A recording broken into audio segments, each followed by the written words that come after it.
Friends, we have gathered here not to add another technique to our spiritual toolbox, nor to discover a new method by which we may draw to ourselves the things of this world.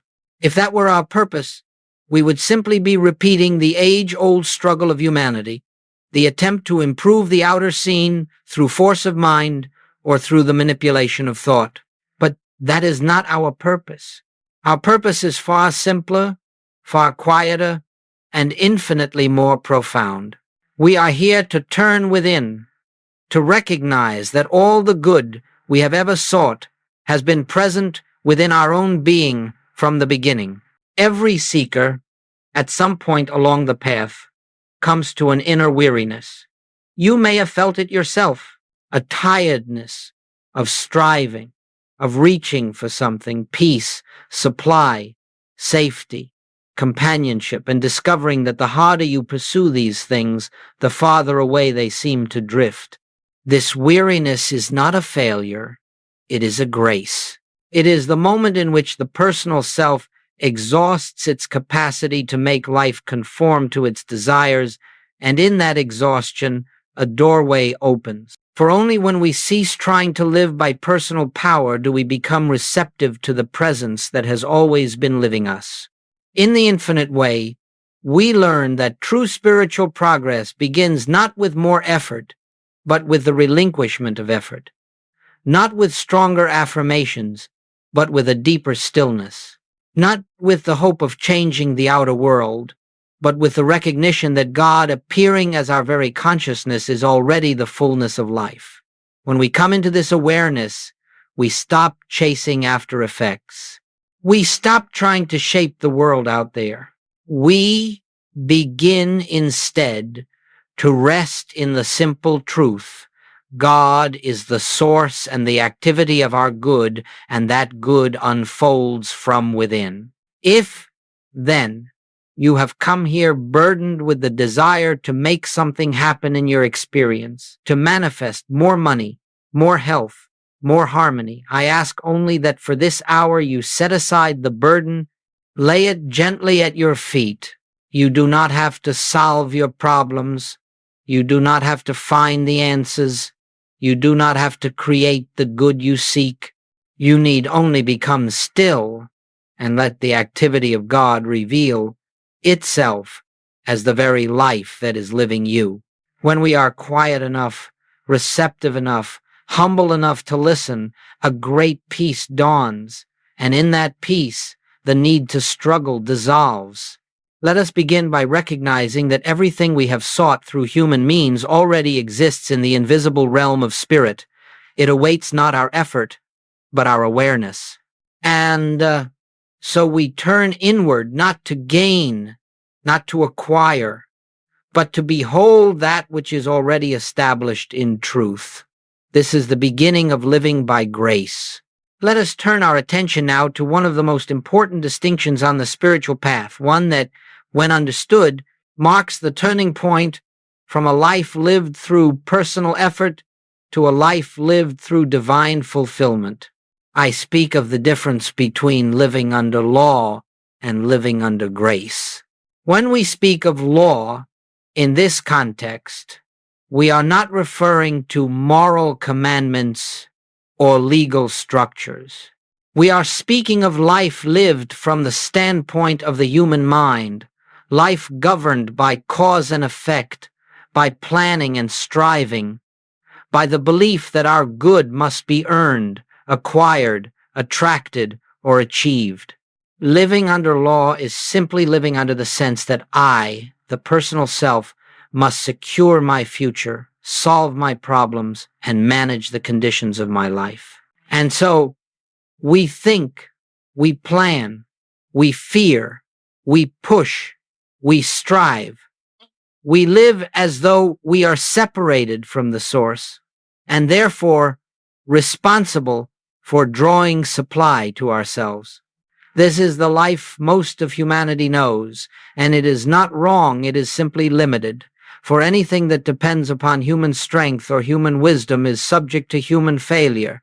Anything that must be held through personal power can be lost through personal weakness. This is the bondage of living under law. But There is another way, revealed to the mystics of every age, the way of grace. To live by grace is to live under the activity of God, an invisible presence that goes before us, prepares the way, and fulfills itself as our daily good. Grace is not something we earn, nor is it something we must call forth. Grace is the very nature of God, eternally expressing itself as harmony, as abundance, as wholeness, as peace. When we live by grace, we are no longer trying to make good appear. We are bearing witness to the good that is already present in the invisible, awaiting our recognition. We are no longer laboring to secure our supply. We are resting in the assurance that supply flows from within as the spontaneous activity of the divine presence that inhabits us. We do not need to command, direct, or manipulate. We need only to abide in the quiet realization that God is fulfilling itself as every necessary form of good. And so the shift from law to grace is not a shift in external activity, it is a shift in consciousness. It is the moment when we stop believing that we live apart from God and begin to understand that God lives as us. Once this truth is felt deeply, silently, not merely as an idea but as an inner recognition, the entire basis of life changes.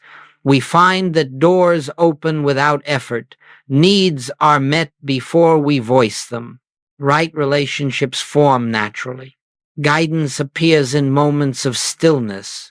We meet life no longer as isolated individuals, but as instruments through which grace flows. To live by grace is not to abandon the world, nor to stop acting intelligently. It is to act from a different center. Instead of acting out of fear, we act out of peace. Instead of seeking, we listen. Instead of striving, we allow. Instead of attempting to govern life, we let the presence govern us. And in that stillness, something miraculous happens. Everything necessary for our journey unfolds in perfect order, without strain and without delay. In this way, life becomes an experience of watching, not pushing, witnessing, not manipulating, trusting, not fearing. And this is the beginning of spiritual freedom. As we continue, let us look gently and honestly at a tendency almost all of us bring with us when we first step onto the spiritual path, the desire to manifest. We wish to manifest health, manifest supply, manifest harmony, manifest companionship, and because these desires seem natural, we seldom question them. We believe that if only we could bring into form those things we lack, then our spiritual lives would be complete. But let us look more deeply. The very impulse to manifest reveals that we are still living in the belief of separation. For no one who is consciously abiding in the presence of God feels a sense of lack. No one who knows that God is their life, their substance, their very being, feels compelled to add anything to themselves. The desire to manifest grows out of the conviction that something is missing, that something essential lies outside of us and must be attracted or created. And this belief, this subtle assumption, is the very thing that prevents us from experiencing the fullness of spiritual supply. Whenever we seek to manifest, we are quietly affirming, "I do not have." And no matter how positive our affirmations, how strong our visualizations, how disciplined our practices, if beneath it all lies the belief in lack, we will continue to draw to us the fruits of that belief. This is why so many who work hard to manifest discover only temporary gains, followed by further longing, for the consciousness that sets out to acquire is the consciousness that assumes itself incomplete. But in truth, hear this, in truth, you already embody the completeness of God. The kingdom of God is not something to be brought into your experience through mental means. It is something to be recognized as the spiritual reality of your being. So long as you are chasing effects, you cannot perceive the cause. So long as you are striving to change the outer scene, you cannot behold the inner truth. When your attention is directed outward toward forms, conditions, results, you are looking away from the very source from which all good flows. This does not mean that your desires are wrong. It means only that the way to their fulfillment does not lie in pursuit. It lies in realization. The moment you stop trying to make good appear, the moment you cease attempting to shape life by human power, you create an opening within a stillness through which grace can reveal itself. In that quiet recognition, needs seem to dissolve, not because they have been fulfilled outwardly, but because you perceive that nothing essential has ever been absent. It is this inner shift, this transition from seeking to realizing that marks the end of spiritual struggle. When you rest in the awareness that God is the fullness of your being, the outer forms appear in perfect order, without effort or fear, not because you manifested them, but because there is no longer a consciousness of separation to obstruct the flow of grace. Therefore, I say, cease striving, cease seeking, cease attempting to draw to yourself that which is already yours. Turn gently within and let the presence reveal its own abundance as your experience. Now let us come to a foundational principle of the infinite way, a principle upon which all spiritual supply rests. And I would ask that you do not try to grasp this merely with the intellect. Let it settle into you quietly, as truth dawns gently in the receptive heart. Spiritual supply is not something God gives you. Spiritual supply is God itself, appearing as your consciousness, fulfilling its own nature through you. This is the essence of the teaching. Supply is not money. Supply is not opportunity. Supply is not outer conditions arranged in your favor. These are but the forms changing, fleeting, temporary, through which the real supply reveals itself. But the substance behind all form, the source behind every good you have ever known, is the presence of God. When you understand this, you will never again live in fear of loss. For what you seemed to lose was never the source. It was but a temporary form through which the source expressed itself. The forms come and go, as all things in the world must, but the substance, the spiritual essence, remains eternally present, eternally active, eternally fulfilling. When Jesus said, "I have meat ye know not of," he was pointing to this very principle. There is a hidden wellspring within every individual, the Christ, the divine consciousness that pours itself forth as supply, as harmony, as healing, as peace. We do not have to draw it forth. We do not have to ask for it. We do not have to convince it to appear.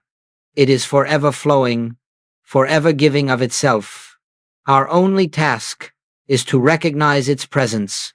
When we live in the awareness of spiritual supply, we cease looking to people, conditions, or circumstances as our source. We no longer fear their absence, nor cling to their presence. We begin to see that every form of good that enters our experience is but the activity of God made visible for a moment. The forms change, but the source never changes. You may find that one day your supply seems to come through work, another day through intuition, another through an unexpected avenue, and another through pure spiritual revelation. Do not become attached to the channels. They are not the source. They are merely the ways in which the infinite appears at a given moment. As you realize this, something beautiful occurs. The grip of fear loosens. The sense of anxiety fades. The burden of personal responsibility lifts. You begin to live with a gentle assurance, an inner knowing that your good is not dependent on the world, nor on other people, nor even on your own human strength. It rests in the unchanging nature of God. When this realization becomes established in consciousness, not as a concept, but as lived awareness, you will find that supply flows in ways you could never have orchestrated. It appears without strain, without forcing, without anxious planning. It reveals itself naturally, as effortlessly as light fills a room when the curtains are drawn back. This is the true principle of spiritual supply. God fulfills God's own nature as your experience, and the recognition of this truth is the beginning of freedom from all fear concerning your daily needs.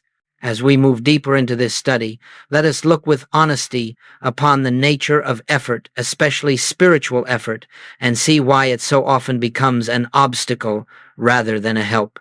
For many who come to the spiritual path, there is a sincere desire to do something, to practice something, to engage in some inner work that will bring about the harmony they seek. And yet, the very impulse to do is frequently the barrier to the realization of truth. The ego, that sense of a separate self, believes that it must accomplish something.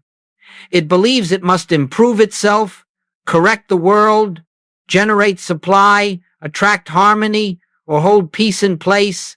And because the ego feels itself alone and vulnerable, it exerts tremendous effort in the hope of securing safety and fulfillment. Even our spiritual practices, affirmations, visualizations, techniques of manifestation can become subtle expressions of the ego's need for control. But I say to you, where there is effort, there is the belief in separation. Where there is striving, there is the belief that God is not already the fullness of your being. Effort arises from fear. It may appear refined, disciplined, or spiritual, but beneath it lies the quiet conviction, unless I do something, good will not come. And the moment we accept this belief, we place ourselves under the law of personal responsibility, with all its burdens and limitations. The spiritual life, however, does not unfold through effort. It unfolds through realization. It unfolds through the surrender of the belief in a self apart from God. It unfolds as we release the compulsion to make things happen and become still enough to witness what God is already doing. Let us be clear. I am not speaking of passivity, nor of neglecting one's duties. Life will always call us to act lovingly, wisely, practically, but action that arises from inner stillness is entirely different from action born of fear. When the ego acts, it struggles, resists, clings, and fears the outcome. When the spirit acts, it does so effortlessly, without anxiety, without conflict, without the sense that anything depends on personal strength. This is why I often say, the activity of God is the law of fulfillment. Your effort is not the law of fulfillment. Your mental power is not the law of fulfillment. Your affirmations and visualizations are not the law of fulfillment. Only the invisible activity of God moving silently as your own consciousness fulfills itself in perfect form. When we stop trying to direct life, to push life, to shape life, something extraordinary happens. Into the silence left by our relinquishment, the divine presence shines forth. It is as though a window has been opened, and the light that was always present finally floods in. This light brings clarity, direction, supply, and harmony, not because we demanded it, but because we no longer obstruct it. So I ask you gently, where in your life are you striving? Where are you still attempting to force a result? Where do you feel the tension of I must? Wherever you find that tension, you have discovered the activity of the ego, and the remedy is always the same. Lay down the effort, become still, turn inward, and rest in the silent assurance that God is already the life, the mind, the substance, and the activity of your being. In this stillness, grace flows, And what the ego sought through effort, grace reveals through realization. And now we come to the heart of spiritual living, the point upon which the entire infinite way rests, the cultivation of inner stillness. For although truth exists fully and completely within every individual, it cannot be recognized while the mind is filled with noise, while it is occupied with fear, with desire, with planning, with personal will, with the constant search for solutions. We cannot hear the gentle voice of the Spirit while we are shouting inwardly for answers. And so I say to you, let us learn the art of being still, not the stillness of a body forced into quiet, but the stillness of a mind yielded to the presence within. This stillness is not achieved through discipline alone, nor through technique. It is achieved through a simple willingness to stop directing life and to listen for the activity of God. Inner stillness is the atmosphere in which grace becomes visible. When you become quiet, truly quiet, not waiting for anything, not seeking anything, not trying to attract, manifest, or achieve, but resting in the assurance that God is, something begins to stir. A gentle peace rises, not from the intellect, but from the depths of your being. This peace does not come to you. It reveals itself as you. It is the presence announcing its own nature. Do not seek an experience. Do not search for visions, feelings, or signs. Simply enter the silence with one intention, to be receptive to God. And even if nothing seems to occur in those moments, remain faithful. The seed of truth is sprouting beneath the soil of your consciousness, and it will break forth when the ground is ready. Let us consider, for a moment, what inner stillness actually is. It is the suspension of mental activity. It is the release of personal striving. It is the quiet realization that God is the only presence and the only power, and therefore there is no need to add anything, change anything, or direct anything. In that stillness, you are not trying to live your life. You are letting God live itself as you. This is the beginning of a miraculous shift. As you rest in silence, fear dissolves, not because you conquered it, but because you withdrew the belief in two powers. Lack disappears, not because you attracted abundance, but because you realize supply as the nature of God. Harmony returns, not because you corrected the world, but because you stopped attempting to govern it through personal will. In the inner stillness, you discover that you are not the doer. You are the witness, and the more deeply you realize this, the more freely grace flows. Many students ask, how long must I sit in silence? But silence is not measured in minutes. Silence is measured in receptivity. It may come in a breath, or it may come after many moments of relaxation from thought.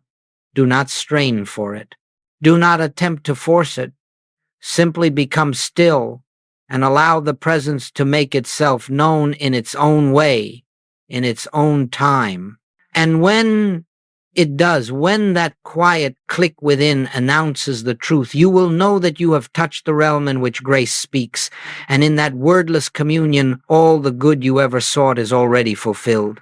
Let us now look at how grace expresses itself in the everyday experiences of our human journey. For spiritual truth must never remain an abstraction.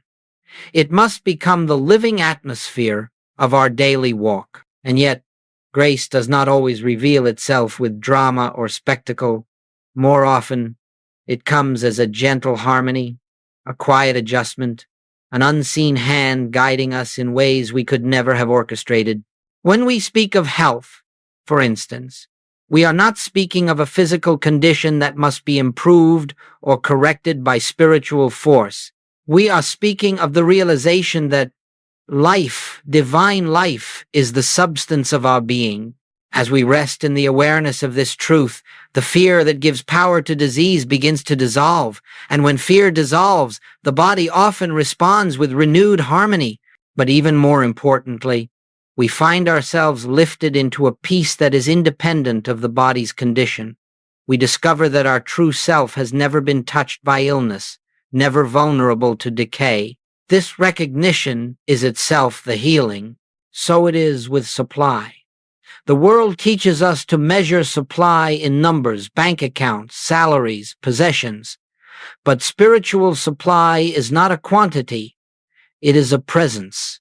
And when we trust this presence, when we stop trying to secure our future through anxious planning, we find that the necessary forms appear naturally. A step reveals itself, an opportunity unfolds, an unexpected avenue opens. This is not magic. It is the natural rhythm of a life lived in alignment with divine harmony. The outer form is always secondary. The inner realization is primary. In relationships, too, grace works in quiet and beautiful ways. When we stop trying to change others, when we stop demanding that they behave according to our expectations, a new harmony emerges. We begin to see through appearances. We begin to recognize the same divine presence that lives in us living in them. And as this recognition deepens, criticism softens, resentment dissolves, and forgiveness becomes effortless. Sometimes relationships heal, sometimes they gently dissolve. But in either case, the movement of grace brings peace, not conflict. Remember always, grace does not follow our human outline. It does not conform to our desires or our sense of timing. Grace appears as the fulfillment of divine wisdom, not human will. And because divine wisdom sees farther than we ever could, its unfoldment is always perfect, though we may not recognize its perfection immediately. Many students ask, how will I know when grace is operating in my life? And the answer is simple. You will know it by the peace that precedes the form. You will know it when outer good begins to appear without strain. You will know it when decisions flow naturally, when the right people enter your life without effort, when problems resolve without conflict, when you find yourself guided by an inner certainty that is not your own. Grace is not dramatic, but it is unmistakable.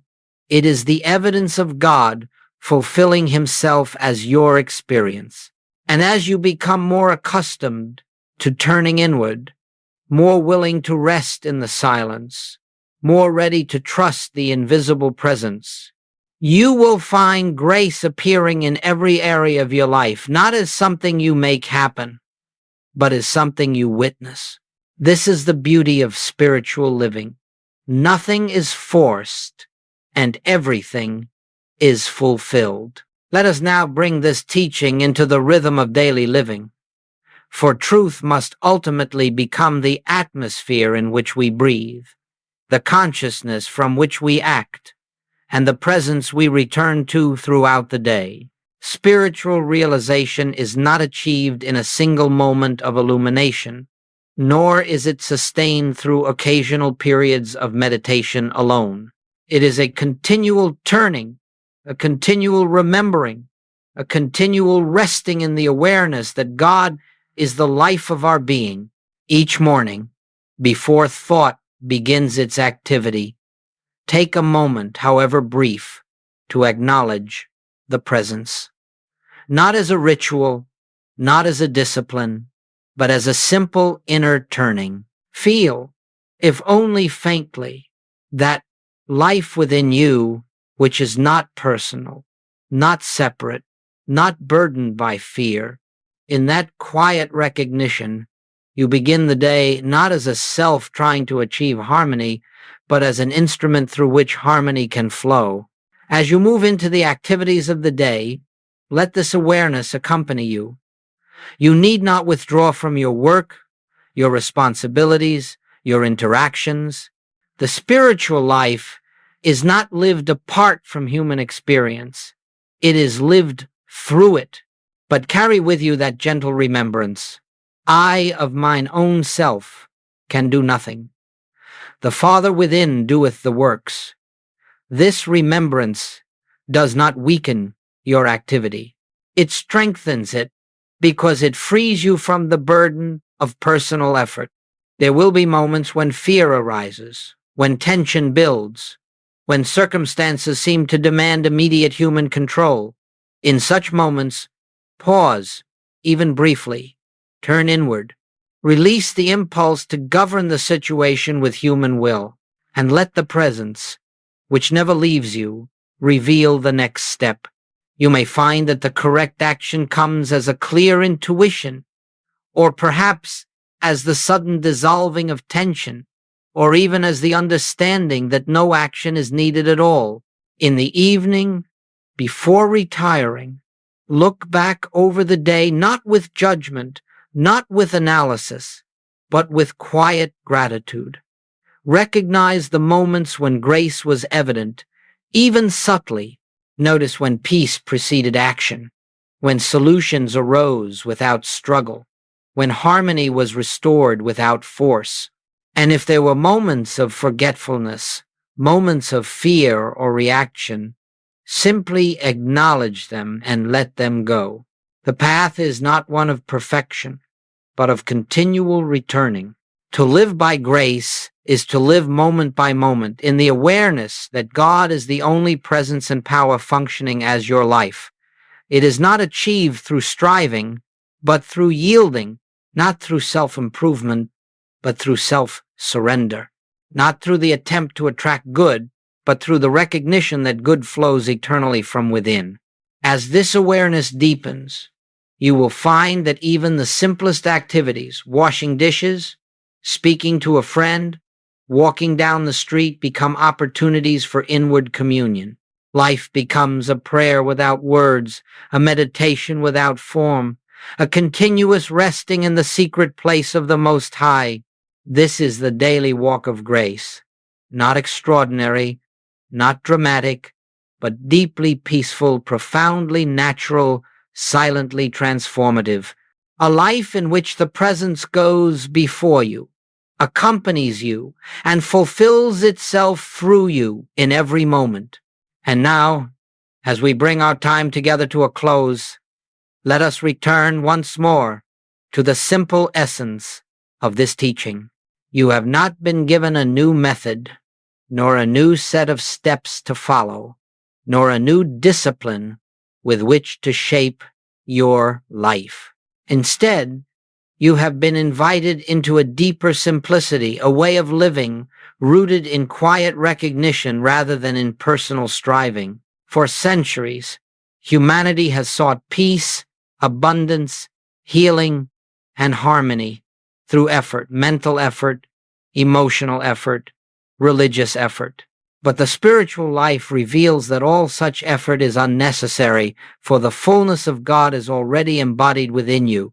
What we seek does not lie in the realm of effects. It lies in the invisible presence which is forever expressing itself as your very being.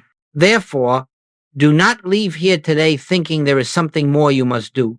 There is nothing to do, only something to realize. There is no truth to acquire, only truth to acknowledge. There is no God to reach, only God to behold. Let this understanding become your resting place. Grace, not effort, is the law of your life. Grace, not thought, is the source of your supply.